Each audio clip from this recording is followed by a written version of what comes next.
2 Timothy chapter 4 verse 2.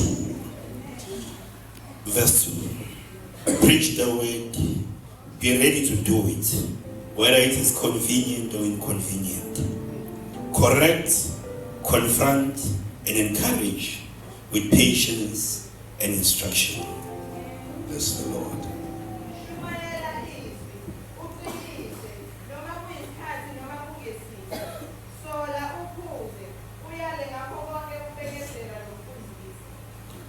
uNkulunkulu makabusise ukufundwa kwempilo yakhe engcwele ibandla lithi amen. Sihlala phansi. Ngibingelela ukholo balapha ekhaya eFortress of Hope Church International. Ngibingelele abomama, abobaba befundisa bakhona, befundisa insizwana obhuti nosisi, abafowethu nodadewethu, abasibukele nabasilalele egameni likaJesu. Amen. Amazwi lawa ayeshiwo uPaul ewasho kuTimothy. uPaul wayefana njengoyise kaTimothy, engubaba wakhe, singathi kwezikamoya, kodwa futhi sibese sigcizelela kakhulu ukuthi wayesefana nobaba wakhe nasenyameni. Angithi sezwana bazalwane. Uthi kuyena phezu kwazo zonke izinto ongazenza emhlabeni, shumayela izwi. Shumayela izwi. Kusho ukuthi ngeyindlela uthi uma uvula umlomo wakho akuphume izwi. Noma ke yena ngokubhala engaseqedelanga, kodwa ngokumazi uPaul ukuthi wayezinikele kangakanani kuNkulunkulu, kuyasikhombisa ngokusobala ukuthi wayethi izwi likaNkulunkulu. Angithi sizwana bazalwane. Njalo mangabe uvula umlomo, uvule ukhulume izwi likaNkulunkulu. Bazalwane, ngiyafisa ukuniqinisekisa ukuthi bonke abakhuluma izwi likaNkulunkulu bayaphilisa. Ngithi sizwana bazalwane. Bonke abantu abakhuluma izwi likaNkulunkulu banikeza ithemba, ngoba izwi likaNkulunkulu linomahluko phakathi kwamazwi amaningi. Uthi uma ulishumayela izwi likaNkulunkulu noma ulikhuluma, likhulume mongesabi, ubese uyaqinisa. Ningizwe kahle bazalwane, le statement ngifuna nisibambe nonke, nisisebenze ngendlela eyiyona. Uma ushumayela izwi, into yenzayo ekufanele ibonakale ukuqinisa, encourage, ngithi strengthen. Angithi sizwana bazalwane. Kufanele kube khona into inayo eduze kwakho. Kusho ukuthi ngeyindlela abantu abaningi ba-weak, and ebuthakathakeni babo badinga izwi likaNkulunkulu. Angithi sizwana bazalwane. Sonke isikhathi uzathi uPaul mayikhuluma noTimotheo athi kuyisikhathi noma kungesifo. Mhlamba siqale la ekutheni kuyisikhathi noma kungesiso kulaba okhuluma nabo.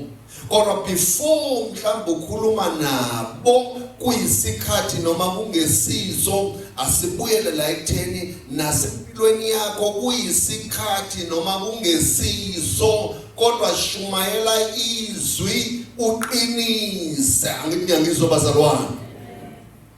Noma ngabe isimo sivumi kuwe, asiqale lapho, because lento ethi kuyisikhathi noma kungesiso ikhuluma nanawe uqobo, ngoba mawukhuluma izwi liqala kuwe lisebenze. Ukuthi noma ngabe kuthiwa isikhathi siyavuma kuwe, noma ngabe kuthiwa isikhathi asivumi kuwe, kodwa shumayela izwi uqinise. Amen. Bantu abaningi bayazi ukuthi kubakhona ikhathi la empilweni yakho engathi azivumi, kube sengathi ungakhuluma njengabo bonke abantu.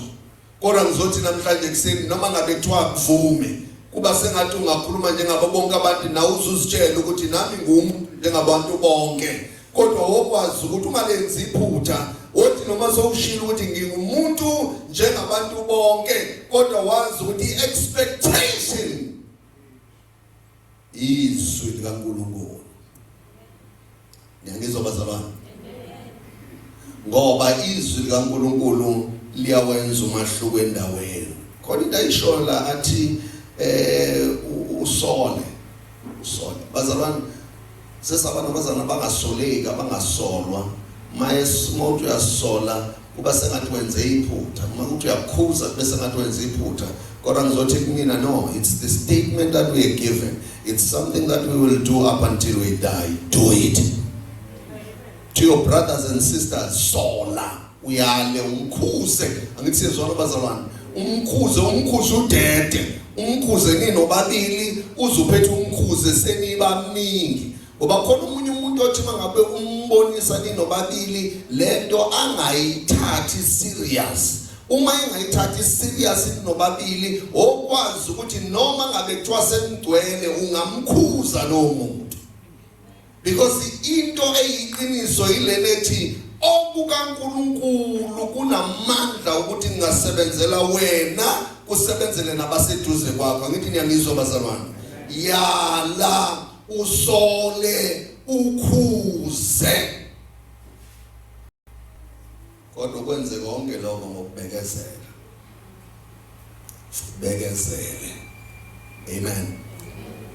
Ubekezela. Bazalwane abaningi banezinto ezinhlekana bakhuluma kubekayo. Ungakhulumi kubekayo. Ukumuza umuntu esezincome ethi mina ayikhuluma kubekayo nje ngeke kusamlandela umuntu ngoba kusho ukuthi unenkani nokhona inkingo onayo awukahlangani negazi likaJesu. Kodwa mase uhlangene nalo ngeke ukhulume kubekayo. Kuyobe kusathi mawuthi uyafika ufika isimo asivumelani nawe siyanyanyisa ukukhuluma. Angithi sizwana bazalwane. Asibona abantu abadikibalayo thina abazenza sengathi bangcono kanti abekho ngcono ukuthi bayabona lento abayikhuluma yile abayenzayo. Phela umuntu othukayo ingenxa yokuthi lento ayikhuluma yile ayenzayo. The time eyikhuluma ishaya yena qala. Ingakho ethi angibekezeli mina ngeke ngibekezele into enjena ngeke ngilo ngikhuluma into eyodwa. No, abakhuluma into eyodwa yilabo abangekho kuyona. Ngiyangizwa bazalwane. Kodwa okhuluma benovalo kuyithi lento kuyenzeka ukuthi uyathi uyashaya omunye kuyenzoshaya kuwena noma sekushaya kuwena vuma ngoba kuya kulungisa. Ngithi sizwana bazalwane asiyenze lento ngokubekezela. Izwi linamandla lithi mangabe likhebhuna lisika livele lisike enhlangothi zombili. Angathi mangabe lisika nakuwe ubasushaya sengathi uzoba ngcono uma ungaqhubeki ukuyisola lento ekufanele ukuthi isolwe, ukuyikhuza lento ekufanele ukuthi ikhuzwe. Ikhuze bekuthanda bengakuthandi ikhuze. Uthi no ngiyanithanda but this one is not what I think we should be having among ourselves. Angithi sizwana bazalwane. Yabona lento kufanele siyithathe lento iveli be serious ekutheni mangabe umiyeka manje uzofa. And you can't spend time with the people who are dying when you have life in your mouth.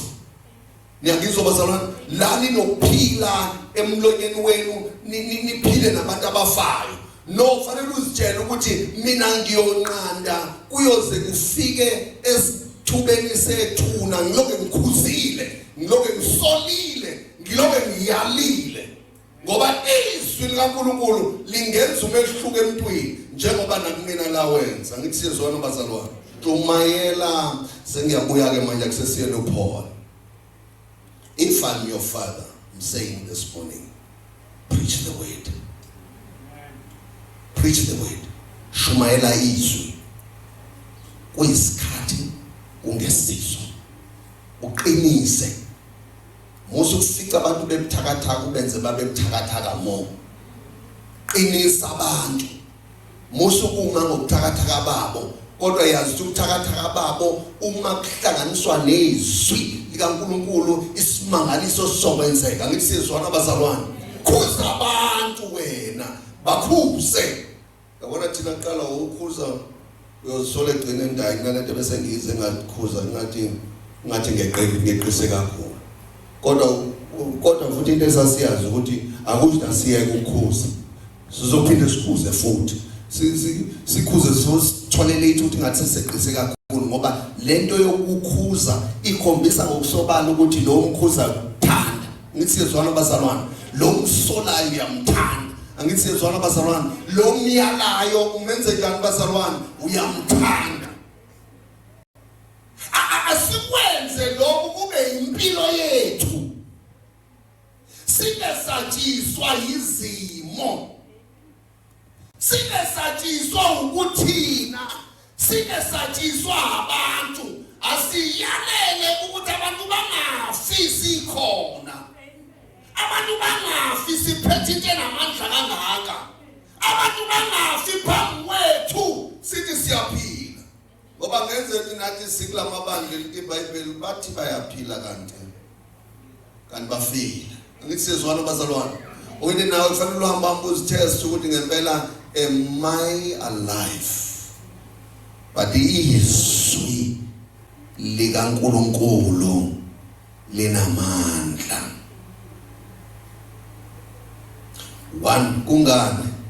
Kungani?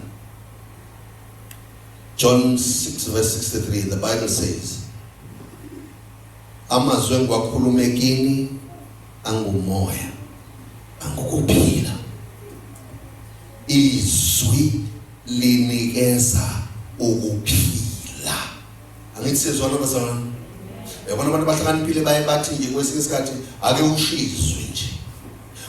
Usho ukuthi uma uke wakhuluma kimi ngizophila. Mange ngaphile emoyeni wawukwenza kwami kuzoba ukwenza okunokuphila. Izwi likaNkulunkulu lingumoya, izwi likaNkulunkulu lingukuphila. Ngithi siyezwana bazalwane. Uma sikhuluma lona komunye nomunye siyaphilisana. Bazalwane lesikhuthazele ukuphilisana. Yes siyavuma ungcono unathi kodwa nje ubungcono kunathi siphilise. Ngoba izwi likaNkulunkulu liyaphilisana. Ngiyangizwa bazalwane. Proverbs 4 verse 20 to 22. Ubeke indlebe yakho kukho ukukhuluma kwami. Makungachezuki emehlweni akho ukugcine phakathi kwenhliziyo yakho. Lalela. Ngokuba kungukuphila kwabalufumanayo nempilo yomzimba wonke wabo.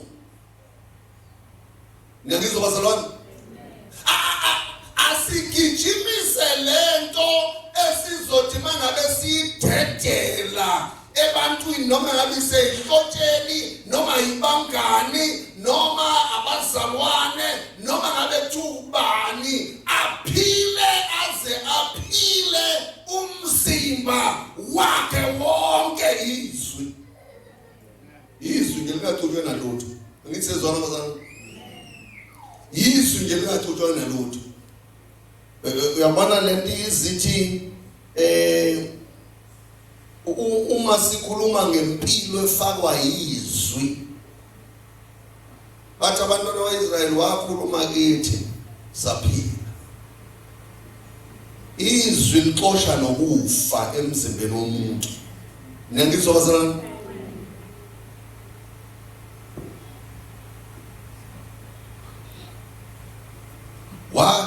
Bathi wakhuluma izwi saphila ezifweni. Angithi sezwana bazalwane. Izwi linamandla. But number 2, izwi likaNkulunkulu liyadala. Yabona mangabe ukhiqiza lona ukhiqiza into edalayo eyenza obe kungekho kube njani bazalwane.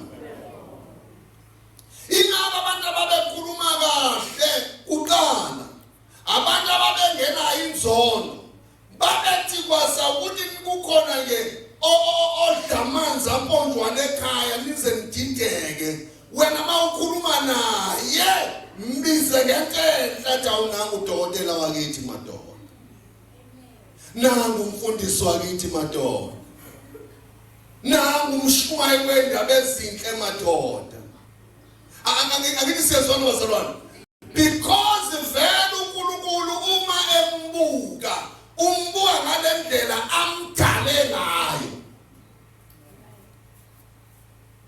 ngokukholwa siqonda ukuthi izwe lonke ladatshulwa ngezwi likaNkulunkulu kuze kuthi okubonwayo akuvelanga kokubonwayo. Ngiyangizwa bazalwane, izwi liyadala. Yabo ngalithathi kancane, izwi likaNkulunkulu liyadala, lakha into ebeyingekho ibe khona. Uma ufuna ukudala into noma ngabe kuthiwa isemntwini noma ngabe kuthiwa isemndenini noma ngabe kuthiwa isemphakathini, phonsa izwi likaNkulunkulu. Angithi siyezwana bazalwane? Nakuwe uma ufuna ukudala into entsha, phonsa izwi linamandla guqula isimo somuntu sibe isimo esahlukile kunalesi abasijwayele. Genesis 1:3 uNkulunkulu wathi makube khona ukukhanya, kwaba khona ukukhanya. 3 izwi likaNkulunkulu limi ingunaphakade. Ungadlula konke kodwa izwi likaNkulunkulu limile ingunaphakade. Angithi siyezwana bazalwane? So uma ngabe 1 Peter chapter 1:25 lithi but the word of the Lord endures forever. Kodwa izwi likaNkulunkulu lima ingunaphakade. Yabona bazalwane, ayikho into ethembeke njengezwi likaNkulunkulu. Okunye mangase kuthiwe sonke la akube umsebenzi wethu ukuthi komunye nomunye uma sihlangana sifake izwi likaNkulunkulu liyilo elithembeke noma thina singasekho. Angithi sizwana bazalwane, liyilo elithembeke noma ngabe kuthiwa umuntu uselahlekelwa izinto zonke kodwa lona liyama nje linganyakazi. And futhi liyakwazi ukuthi uma ngabe ulithemba ulukholwa libuyise izinto bese zilahlekile. Ingakho kuyayithiwa njalo makukhulunywa ngoJoel kuthiwa uNkulunkulu uyakwazi ukubuyisa izinto ebese zintshontshiwe. Angithi sezwana bazalwane, uzibuyisa ngezwi. Alibonke igama lenkosi. Heaven and earth will pass away but my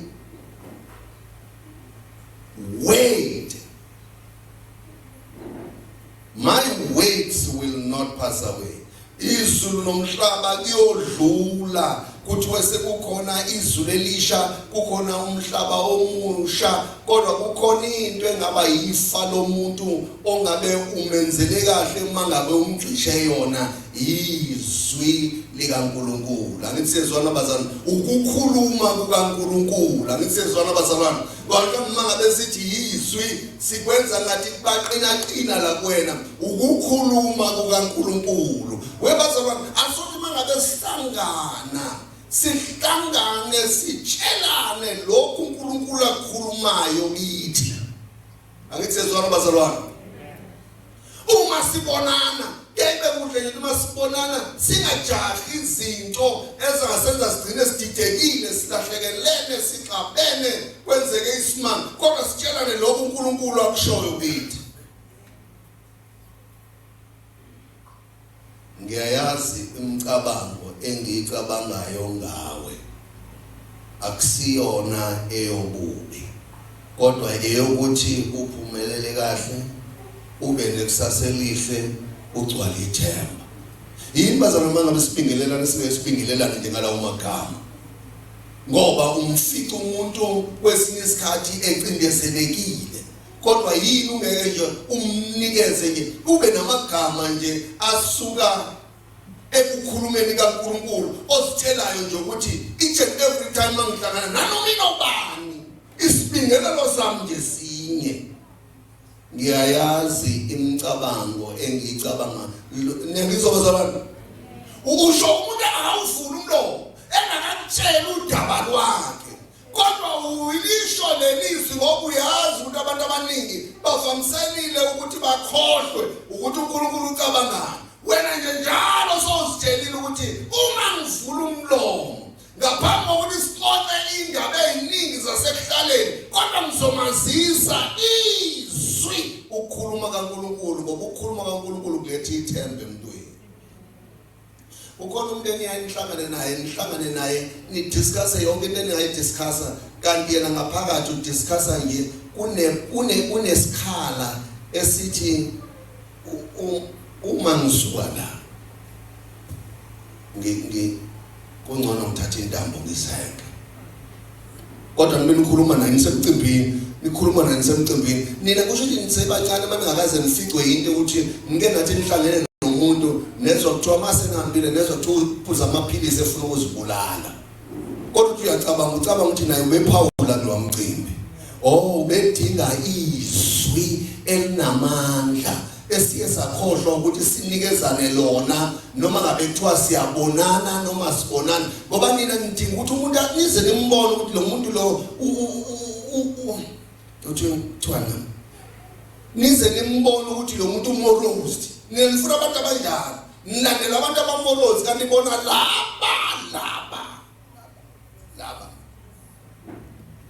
abajayiva kujabule wena bayalidingizwa ngiyangizwa bazalwane ngiyangizwa bazalwane ngoba umuntu ubekhona endaweni abekhona kukhona isishutushutu ngaphakathi kuyena yini engasiza yena izwi abesambe sonke bazalwane si prepared to give our brothers and sisters the word of God. Ngiyangizwa mina sengabona ukuthi umuntu noma khomsana uyamthanda umuntu nje kungcono mohlangana naye umnikeze izwi ubese uyamthanda kodwa ukumnikezile into emi ingunaphakade. Ngiyangizwa bazalwane ngoba kancane umuntu uthi somkhombisa ukuthi uyamthanda somthandile isikhathi eside kuthi nje njengoba make kwenzeka into ethile nje yenzeka kuwena ngesikhathi ekufanele nawe ngabe uyakuwola athi yena kade ngambona kodwa njalo wona kade wawusafarishela yena kodwa mangabe yena sefanele asafarishele wena usezibone ngcono kakhulu kunawe wena usisoni esingeke sifike ezulwini kodwa ngifisa ukunazisa ukuthi ngenzeka labe nicanti nizobafica ningabafica labe nicanti ngene bafice nifice bona angazi kuyokwenzakalani kunina ngoba lana sonke sithunywe ukuthi siyale sisole sikhuze siqinise ngezwi likaNkulunkulu. Angithi siyezwana bazalwane ulithina sabantu abangabheki ibuso bamuntu kodwa abathi lo uyamdinga uNkulunkulu nokukhuluma kwakhe. Yangizwa bazalwane izwi likaNkulunkulu limi ingunaphakade uthi Isaiah chapter 40 verse 8 utshane ngabona imbali khahlazeke phansi uthi ubuhle nje khahlazeke phansi kodwa izwi likaNkulunkulu limi ingunaphakade. Ilana nje ngizothi bazalwana ake sifake izwi komunye nomunye awuthi nje mohlangana ake ukuthi nje singaphoqa asiphoqani ukuthi iba umuntu emibhalo kodwa ke sithi nawe ake ube awufake inselelo nje uthi mangabe uhlangana nalwa mzalwane umphonse ngeindaba uNkulunkulu azikhulumayo nangakelinye ilanga uNkulunkulu uyokuvezele into ngaye umuntu uyaphonsa kanti uphonsa ukumgqugquzela kwikusasa lakhe athi somgqugquzele athi ngeke ngimkhohle usibanibani ngathi ngisenkingeni wafika wakhuluma ukuphila ngaphila izwi likaNkulunkulu eliphilisayo.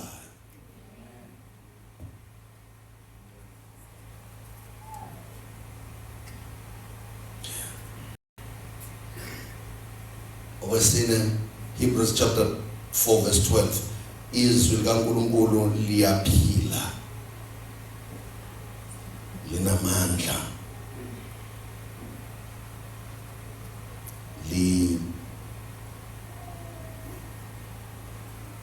liyinkembe sikanhlangothi zombili, lahlukanisa umoya nomphefumulo.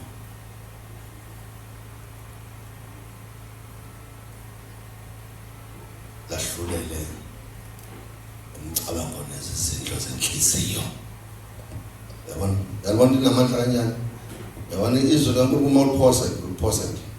Yabona mhlawumbe lento iyosiza ekutheni sibe nabazalwane aba very strong ngoba sibaphonsela izwi eliyinkemba esikanhlangothi zombili ekwazi ukuhlukanisa ihlabe yahlukanise imicabango nezizindlo zenhliziyo yahlulela. Ngithi sizwana abazalwane, umuntu athe yedwa nje umbone sekhala inyembezi, ngizokwazi ukukhaliswa izwe selingenile kuye, lambonisa ukweduka kwakhe, lambonisa izinto okumele ukuthi yena ahlukane nazo, lambonisa izinto ezingabulala yena nekusasa lakhe. Ngithi sizwana abazalwane, the word of the Lord. Shumayela izwi uqinise kuyisikhathi noma ngesizo. Asithi nje mangabe sikhuluma mhlawumbe ukupractice nasekhaya nje. Sipractice nje ukuthi siphonselane izwi. Kungabi nzima ngithi sezwana abazalwane. Kungabi nzima sikaze silinde that time ekuthiwa isikhathi somthandazo sekuyothandaza. No, siphonselane izwi nje ngoba izwi linamandla, izwi likaNkulunkulu. Siqinisane nje, singadwengulani, kodwa siqinisane sazi kamhlophe ukuthi each and every one of us uficwa isikhathi esahlukene empilweni. Therefore uyadinga ukuzwa uNkulunkulu ekhuluma empilweni yakhe. Sithi masikwenza lokho sibekezela abazalwane. Ave behlupha abantu abanezinto ezinhle ngoba banenhliziyo encane. Ndabani umuntu nje ungamuzwa ukuthi nginoJesu, uthi lebheka inhliziyo yakhe encane, akafuni ukuhlala nathi, siyamcanuka, kodwa yalo Jesu anaye wayenezelelisa, wazi waphanyeka nazo, zakwazi ukukhuluma naye esikhathini sokugcina. Yena yesicela ucasulelwa yithina, siyo yonke into sisifici nje kuyena ngoba unendenhle. Kodwa abantu sibadinga kulensuku, abantu abaziyo ukuthi lento enhle kufanele siyilethe ebantwini ngokubekezela. Siningi izinto abantu abazosenza zona, kodwa lezi zinto abazosenza zona azibe ncinyane kunalokho uNkulunkulu asenze kona. Ngiyangizwa bazalwane, ave sishesha ukubonisa abantu ukuthi lento abayenzayo inamandla kunale uNkulunkulu ayenze kithi. Kanti uma ngabe sineqiniso besiyobambelela senzele uNkulunkulu asabele kona nasivezele kona, bathi bayenza abantu sibekezelele ukuthi nabo lento ize ibafice. Uma masumajini ukuthi kwasawena there are people ababekezela yaze lento yakufika. Kwakungelula nakubona, kodwa they knew ukuthi kodwa uma ngasethiwa ngalahlekelwa ilento ukuphila kwakhe kungaba njani. Uma ngasethiwa sonke nyasibe nalonto, uma siphethe okukaNkulunkulu sazi ukuthi siphethe into abantu abayidingayo. Angithi sezwana bazalwane, into abantu abayidingayo bayidinga urgently, kodwa kuyidingeni kwabo abaqondi. Engaqondini kwabo ithine kufanele sithi masihambise ngokubekezela. Abantu abaningi la mina kukhona nabanye abangasakwazi ukubamema babamemele emhlanganweni wenkosi ngoba bathi kade ngimmema. Okusho ukuthi wasayena lo kade mema akawazi amandla lento ayiphethe. Ngiyangizwa bazalwane. Shumayela izwi kuyisikhathi noma kungesiso. uJesu ngelinye ilanga uma nini ezwini lami ningabafundi bami uqobo. Abesethi niyakulazi iqiniso neqiniso liyakunikhulula.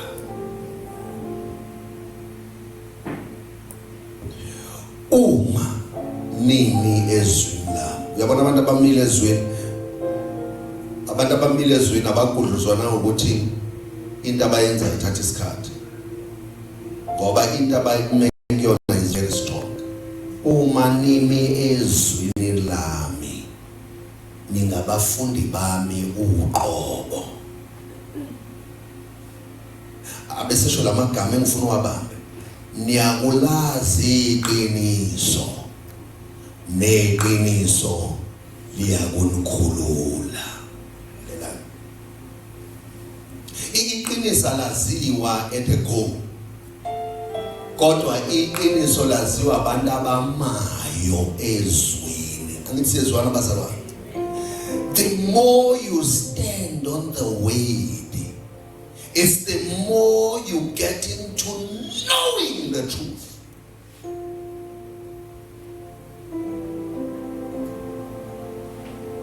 Uma ungami ezwini kuyincace ukuthi iqiniso akulula ukulazi. Therefore inkululeko kuwena akulula ukuyithola. Uma nimi ezwini lami ningabafundi bami uqobo, niyakulazi iqiniso neqiniso liyakunikhulula. As I close, that's my prayer. Is that all of us? When we wake up in the morning, let's wake up with a weight. When you meet your friends, throw the weight first. Ningizwa phonzanisa uqala. Mhlawumbe senye yezinto okuyobaleka ukuthi ungazi uyijaha uyenze sengathi it's the important thing. Ile ukuthi mawuzokhuluma uqala ukuthi 1 Corinthians chapter 9. Wazi 1 Corinthians chapter 4 verse 12. Uthi mawufika phakathi kwabangani bakho ufike ukuthi there is life in this. The Bible has said this, and this is the word of the Lord. And it says, there is life ezwini. Ungakhuluma namhlanje ukhulume kusasa ukhulume ngalelalanga. But I'm telling you, soon you will see the results, because the word creates. And it says, izwi lenze njani bazalwane liyadala. Ake silikhulule izwi lidale abantu nabahlukene. Uyabona sibona nje most of the time kuba sengathi bese sifike kuma circles athile asibe namandla ngoba izwi asilinikeza ispace sokuthi li created the environment esiyidingayo. Asiphambise mina izwi linamandla. Izwi liyaphila. Izwi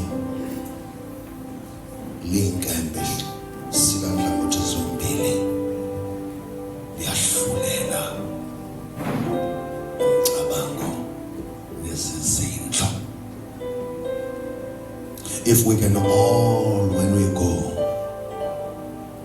we release the weight unto people. Liyakwazi izwi wahlulela. Ungazange nje wena wahlulela. Lahlulele umcabango nesizitho somuntu. Kangathi kwesinye isikhathi umuntu uyafika kuxoxela udaba. Akuxoxele kanti kuyashonda udaba lixoxayo. Wena uthi usebenzisa ukuhlakanipha kwakho nawe uzama ukumchushisa kanti umchushisele endaweni wrong nje engafanele ngabe umchushela kuyona. Mhlambe kuyoba ngcono uma ixoxela udaba umxoxele izwi likaNkulunkulu ngoba yilona elikwaziyo ukuthi lipenetrate liyofika imicabango lifice izizindlo zomuntu bese liyahlulela. Ngithi sizona bazalwane oyithi masithi bese liyahlulela sisho ukuthi bese likhipha isiqondiso sokuphila komuntu. Umuntu uphila kahle mangabe ephila nabantu bezwi.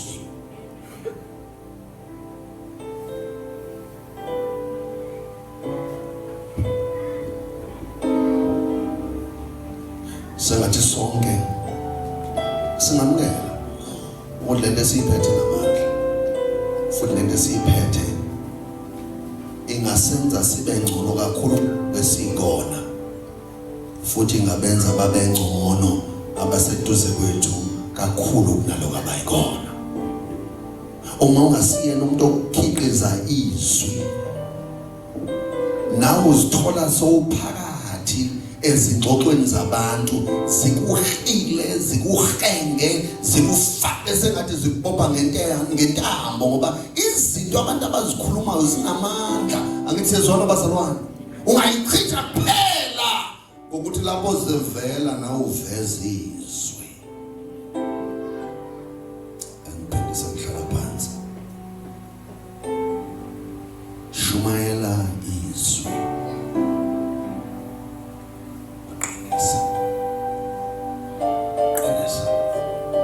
Usukujatshulisa ukuthi usibani banjani. Usukujatshulisa ukuthakatha ngaba uNkulunkulu uyabazi. Qinisa wena. Nisizona bazalwane. Ake sihambe siqinisana nje.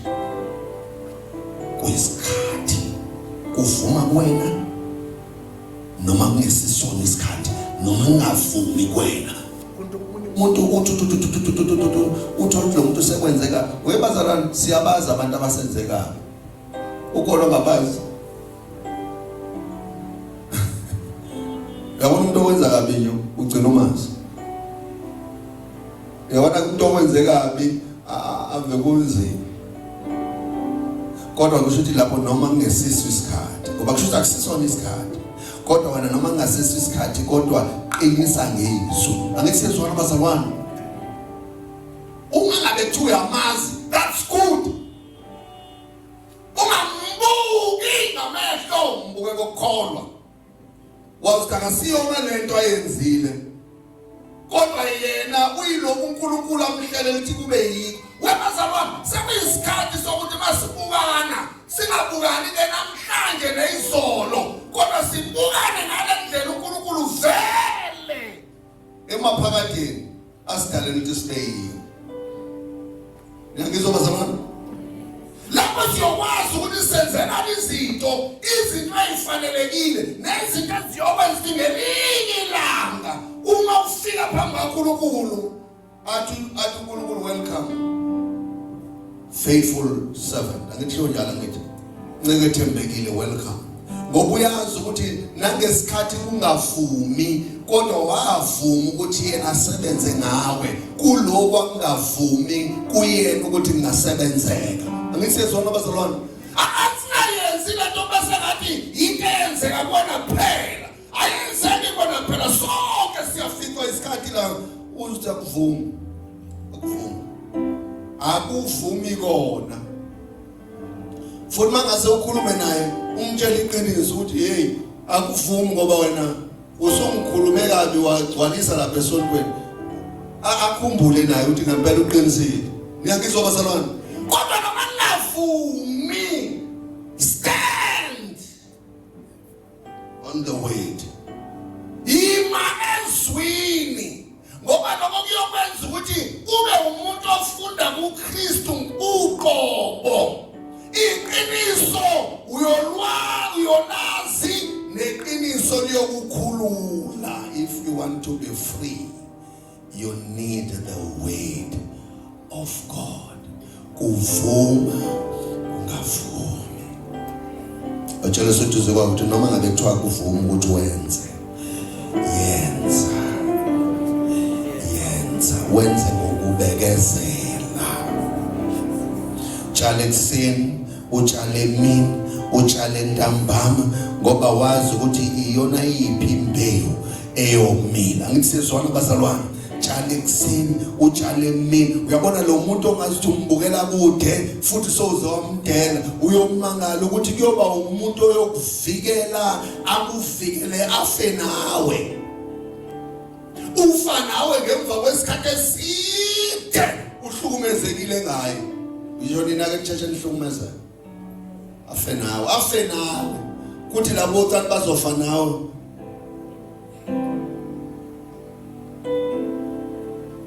Shumayela izwi isikhathi kwesizwe.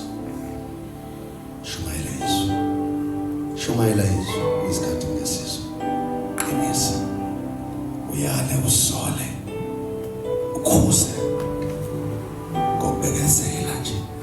Bekezela noma ngabe kuthiwa namhlanje yenza into eyodwa nakusasa yenza into eyodwa nangalela yenza into lokhu yenzile.